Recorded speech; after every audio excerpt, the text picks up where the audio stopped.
Real deal. We all knew this, but it was validated and verified yesterday. We can't ignore that. In the end, however, it comes down to what I originally stated going into this series. Of course, Max did as well, since the Clippers have been his picks up from day one. Kawhi Leonard, Paul George led the way, 29, 27 respectively. Obviously, Marcus Morris showed up and contributed big time as far as I'm concerned. He had a complete game. He deserves a lot of props. In the end, their talent. Hello again, everybody. Welcome to the Azteca, a wonderful arena here in Mexico City. Martin Tyler here with you as usual. My regular sidekick, Alan Smith, I'm delighted to say, is with me as well. When one of those monsters was taken out of the game completely unfairly in the third quarter. That's what I'm here for. I think the first 10 minutes might tell us how this match is going to pan out. There's lots of storylines, including Stephen A., Paul George's performance. Lots of stuff happened in last night's game, but the biggest takeaway for me, and I picked the Clippers to win the whole thing, but I thought Dallas is a tough first-round matchup, even though the Clippers handled it in the regular season. The biggest takeaway for me is I feel like Dallas got robbed last night. I got to be honest. The flow of the game, every time the Clippers, you thought, and they made it a closer game, but Dallas still had the lead when Porzingis was in the game. About halfway through the third quarter, a little less than halfway through the third quarter. And Dallas was controlling every time the Clippers would make a little run. Dallas answered right back. And Porzingis gets ejected. Let's go back and look at the first tech. When did it occur and what were the circumstances? Porzingis gets pulled. He doesn't hit a shot on that end. Zubac really fouled him, right? They didn't call the foul. On the other end, Porzingis blocks a shot. They call the foul. So even though his shot wasn't exactly blocked, he was thwarted in the paint by being fouled, no whistle. On the other end, he thwarts the opposing offense with a clean block. He gets a whistle. So already it's like, come on, why is he like almost targeting Porzingis both ends of the floor? He's getting a raw deal at the very least, both ends of the floor. And so he's frustrated. And just because he bumps his fist for a second, they blow the whistle. That's the first tech. Come on. He had a right to be mad. The referees messed up twice on him, both ends of the floor. And then the second one, look, Doncic gets into it. I know he wasn't coming in as a piece. But when you really look at what he did, he just caused some separation. He let them know. He let Marcus Morris, he let the Clippers know that's my dude. You can't touch Luka. But really did it. Yeah, it escalated. Maybe basically like get away from my guy. And you tee him up again for that, and he leaves the game. What happened when Porzingis was ejected? Dallas goes from having a lead throughout most of that game once they went on that initial run, to the Clippers taking over the game and winning comfortably. Comfortably. I mean, at the end, all of a sudden you look up, it's a 4-point game. How'd that happen? But they were always a couple of possessions up from then on in. That decides the game. The thing about Porzingis, and I know, it's not like they weren't scoring when Porzingis was in the game. He changes the other team's offense. He makes it, and I know during the broadcast they're talking about his pick-and-roll defense and all that, but Porzingis changes the other team's offense. It is much harder to score when he's in the game. And once he was removed, the Clippers took over. I feel like the Mavs got robbed, Stephen A. I don't think they're going to win the series. Maybe they don't even win the game if Porzingis stays in. Maybe I still like the Clippers, but I don't know. But that is a raw deal for the Mavs in Game 1. That's a raw deal. Well, I don't disagree with you, Max. I really don't. I just think that it's important to highlight, when you talk about them being robbed. You know what? Bad calls happen all the time. And definitely during playoff games. But you don't see stars get ejected too often, particularly for something as ticky-tack as that. But I think the important point, especially with a platform like this, it's important to really, really highlight this point to the NBA, to Adam Silver, who's done a phenomenal job, to the NBA League officer, obviously has done a phenomenal job. Let's be real about something here. You've got to cut these guys some slack. It can't be business as usual. It's not business as usual. They're in a bubble. They don't have home court. They're not around loved ones and family and things of that nature. They've been isolated 2 months and counting if you continue to win, you're making an incredible sacrifices. So in other words, the regular temper tantrums, the things that particularly agitate you or what have you, it might be heightened to some degree. I think we've got to contextualize things in that regard and recognize the fact that there may be a need to cut these guys some slack. Again, you don't want somebody out there throwing haymakers and punching each other in the face and stuff like that. But shoving one another, the referees are clearly capable and team officials are clearly capable of getting into the middle of a fray and separating folks. You cannot have a situation where you got guys making this kind of sacrifice and you're asking them to make this kind of sacrifice and then you're going to snatch it away from them on something as bogus as that. Let's think about that for a second here. You're Porzingis and you're the Dallas Mavericks. You came to the bubble. You're here to try to win a championship, okay? You're not going to do it in my estimation, but clearly you're in the mix. You're a participant. You have made the necessary sacrifice. And then your first playoff game, an official elects to get you taken out of the game over something as ticky-tack as both of those calls were. I think that's incredibly egregious. I really do. Ticky-tack is but this is like what really bothers me. It's almost like they had it out for Porzingis because really it's 4 bad calls. They don't call the foul on Zubac on one end. They call him for a foul on a clean block on the other. They then tee him up when he's angry about it, and he didn't go off or anything like that. And then they eject him. They tee him up again and eject him when he's kind of not exactly playing peacemaker, but just like coming to his guy and creating some separation there. Like, that's 4 bad decisions by the refs, and it was targeted, all 4 at one play. Well, we all know if it was LeBron James, it would not have happened. We know that. What I'm saying is, in this particular instance, Molly, everybody almost needs to be treated like LeBron James in regards to something like this. Like you would look at LeBron and say, I better be careful if I'm going to sit up there and make that call because we need him in this game. This is the NBA playoffs. After all, you need to treat a lot of people like that because this is an incredible sacrifice that's being made. You can't sit up there and compromise a particular outcome with something so soft and innocuous like this. You can't allow that to happen. Come on. Put it backwards like I told you to. So I understand the Clippers have more depth. Just yes or no question here. And that's you first. So if Porzingis doesn't get ejected, do you think the Mavs would have won this game? Wants to have a go. If you're going to force me to pick, I think the Mavs win the game. I don't. I think the Clippers would have found a way to win no matter what. We'll leave it on that note, guys. Come on, man. It's over with. Max, you want more Max Kellerman in your life? Look at that handsome headshot. Well, you get it each week. You want to let him score again? I'm trying. Man, you know, you're going to give him a whole another 2 minutes? Set a reminder now and make sure to tune in. I'm here for all of it. Up next, fellas, we hear from Joel Embiid after his loss to the Celtics. What more does he need to do to get the W in this rivalry? Keep watching First Take. Just getting started.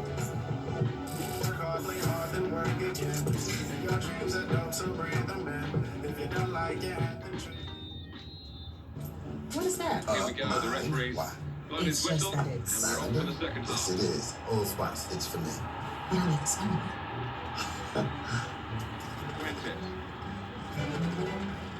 Sanchez. Ace is the only national retailer that carries Benjamin Moore paint. So now Benjamin Moore's premium quality paint, along with Ace's award-winning service, are all right in your neighborhood. Just use Ace's color visualizer to make the perfect paint for your place. And with Benjamin Moore's colors, you can choose with confidence, knowing you're getting the best. If you want a new look no further than Benjamin Moore paint from Ace. Around the block, where you need in stock, with people who know their paint. Why is he facing that way? You about to let the ball go in. Genius. I know. They about to do that stupid shit. New Fudge Brownie M&M's. Time to play some baseball. Baseball? No. I can do baseball. Can you play baseball? I'm in.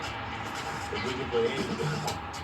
I'm in. The wide man's got a chance here. There's Anything. space out near the touchline.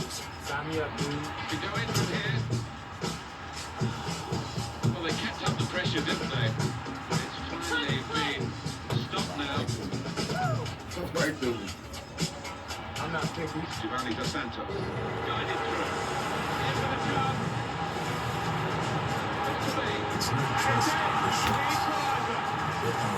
See what I'm saying? I stop him, but the ball goes right to where his guy's gonna go. I stop him, but I passed it to him. And determination to win, found inside each and every Marine that answers a nation's call. I stopped him. I stopped him, and you just let it go down like it was just regular old pants. The wild is still wild, and warm, and full of wonder. Outside your window, the wild is waiting. Don't forget to bring a snack. Nature Valley. We are better outside. Wendy's famous 4 for $4 is heating up with the new spicy crispy chicken sandwich. And yes, you can get it with spicy nuggets, fries, and a drink, all for just Yeah, man. Why ain't you following your guy, man? That's just dumb as shit. My guys don't fucking help me. They just let shit go down. Looking to use the full width of the pitch in this attack. Just let it go down. Don't help me at all.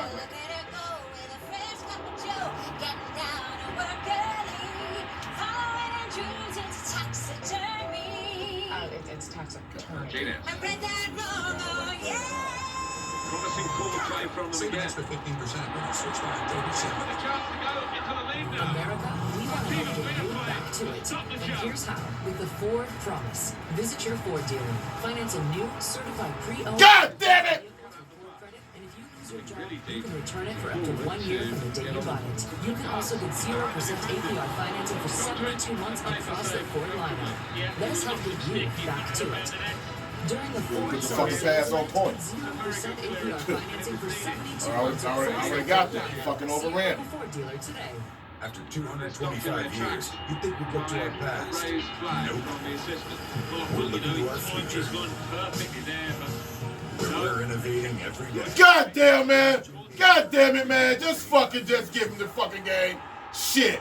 Just give him the damn game. What's on now from this wide position, not closed down.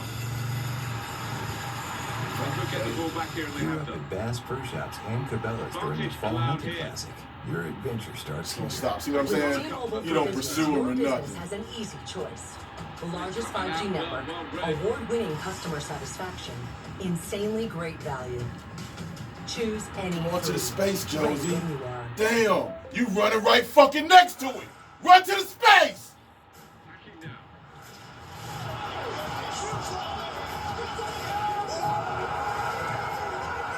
20 minutes to go.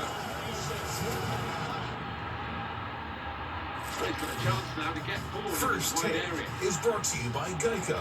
15 minutes could save you 15% or more on car insurance. Great defending with the block. And the defender Thursday, getting we'll have 4 upfield. NBA playoff game 2s in the draft lottery. So much sports. All right, we started one Eastern with the Heat and the Pacers, then Thunder United Rockets, States followed by the Magic winning and the ball Bucks. Then back. it's the lottery at 8:30 Eastern. We wrap it up with the Probing with Blazers offsides, and man. Lakers. God, Everything yeah. is on ESPN. Space to go ESPN forward Plus. into with the ball. Golden opportunity All right, now. fellas, so we have the Here's the jump. Celtics Sixers They nearly rivalry last squeaked. night, while Joel Embiid still managed 26 points and They 16 tried. rebounds. The performance in the 109-101 Game 1 loss to the Celtics left him wanting to do more. Here he is. Come on, man. Let's go. I gotta do more. I gotta, I got one job to do, just to carry us. I'm gonna need my teammates to help me. Against the front of the goal in the air. I gotta do more. I gotta keep do a voice of more voice, actually, shots. I gotta going be for more goal. aggressive. That kind of angle. Defensively, I gotta help my USA teammates. ready to make a switch. All right, Stephen A., talk to me. Besides no Ben Simmons, obviously, what's the biggest problem with this Sixers team? The biggest problem is their coach, Brett Brown, who I predict will be looking for a new job. I don't believe he'll be the coach of the That's a shame. Philadelphia 76ers He would have been in when the this clear, bubble but is he's over. overhit Let the me pass. give my man Jay Williams with his great new morning show with Keyshawn and Zubamante credit, because Jay beat me to it. Because that's exactly what I was going to say when this subject was broached on First Take this morning. The fact of the matter is, what transpired yesterday again was inexcusable. You are Joel Embiid. Ben Simmons is out. You're the star for the Philadelphia 76ers. Jimmy Butler's wearing a Miami Heat uniform. J.J. Redick was wearing a Pelicans uniform. They're not there any longer like they were last year. Joel Embiid has to take the bull by the horn. He's got God damn it! You got to give that boy the ball in the low post, and he's got to be a man amongst boys. He starts off the game hitting all 5 of his shots and scoring 11 points in the first quarter. Well, here he goes. The rest of the game, he takes 10 shots over the next 3 quarters. In the second quarter alone, he played 9 minutes and found the ball twice. With all due respect, Brett Brown, what the hell are you doing? What the hell are you doing? I'm going off because I like Brett Brown. And I want him to remain employed, and I want him to stay the head coach for the Philadelphia 76ers. What the hell are you doing? You give this man the damn ball. You find him. Get him the ball. No matter what. Period. You can't have a 7'1", 260-pound dude with his agility, his shot-making ability, his footwork, his talent. You know Ben Simmons is gone. You cannot have him on the court for 9 minutes in the second quarter when he's hit all 5 of his shots in the first quarter and he only takes 2 shots. How is that possible? How? Over the next 3 quarters, a grand total of 10 shots. That averages like 3 and a third shots over the last 3 quarters. How? In a playoff game. How? This is the kind of stuff that is inexcusable. Now, years ago, when they lost, 2 years ago, when they lost to Boston, and I pointed out how Brett Brown lost the first 3 years. Okay? I like the man. I'm not saying the man doesn't know. Good pass. That was a good pass. And I don't blame him for the first 3 years of his situation with the whole process thing. I understand that everything started a couple of years ago, and he's coached pretty decently since, at least during the regular season. But damn! What does it take, Brett Brown? Get him the ball and put it in his hands and say, Joel Embiid, you're the man. Show us. Finally, I win one at the end of the game. There's anything you can point to anything else, Max. You can point to anything else. But it comes down to getting Joel Embiid the damn ball. Period. And he didn't do that. I put that on the coach, too. Not just him. He's not completely absolved, but Brett Brown, you're the coach. Get him the damn ball. Go ahead. And you tell me I'm on all sides of all issues. Listen to you. Which one is it? Is it Brett Brown or Joel Embiid? Which one, Stephen A? Brown or Embiid? What are you, deaf? I just went off on Brett Brown for 5 minutes. Ball is taken. Joel Embiid did have early success. And the Celtics adjusted and the double team came and he started in the paint and he started as the double team couldn't handle it. He started turning the ball over. So if you get predictable, which is what Brett Brown said after the game, his quote was you get punished for it. I agree with you, basically, that Brett Brown should stay with it anyway because that's your only chance to win. So you might as well go out swinging. But Embiid's got to handle that better. Turn the ball over. So, if you can't handle the double team, what's Brett Brown supposed to do? Now, sure, if other guys hit shots and play better, maybe that opens up stuff for Embiid. That is true. And that's probably also Brown's thinking. Trying to get other, let's not get predictable, and also other guys have to make plays, and that's going to make it a little easier for Embiid. But the bottom line is what you said to begin. Embiid has got to dominate. No excuses. He's got to dominate right now. The Celtics don't have a lot of size in the front court, and they don't have a lot of ways they can handle Embiid if he brings his A game. That was not his A game yesterday. He still went right to his game. Embiid has to, this era does not favor a big man who's built like Embiid. The era favors the guards and everything. So I get it. Even guys like Giannis, they can bring the ball up at times. They can act sort of as a point forward. Giannis has been shooting it a little bit more. All those things are not like a traditional 5. And Embiid is much more, in terms of the way he's built and plays, a traditional 5. And I get it, it's harder for him. He can't get the ball to himself. You got to get it to him. So it's not that Brett Brown is absolved from any blame. But if you have to pick, Embiid's got to play better than that. It's not that he was awful, and he was better than most of that yesterday. But he's got to be a superstar for the Sixers to win. And this ain't rocket science. Forget about the X's and O's for a second. Simmons goes down. You have 2 guys capable of being elite players.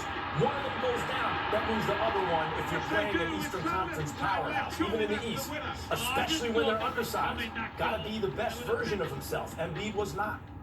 Well, first of all, let me say this. I'm not trying to absolve Joel Embiid because I understand that it does come down to a play.